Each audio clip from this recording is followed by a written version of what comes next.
మిగతా జిల్లాలో ఏలూరులో ఫర్ ఎగ్జాంపుల్ ప్రసారంలో 13 పిఎం రిపోర్ట్లు వచ్చినాయి. మండలాపురంలో నుంచి 83% ఉంది. అలాగే మరి ఇది కూడా పిఎంఈలు అన్ని జిల్లాల్లో ఇస్తున్నారు. బాగా ఎన్టీఆర్ జిల్లాలో 22, 21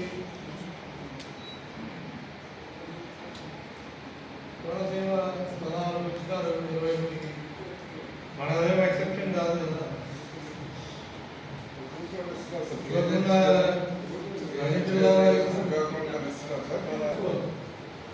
మాట్లాడి డాక్టర్లతో అలవాటు చేయాలి.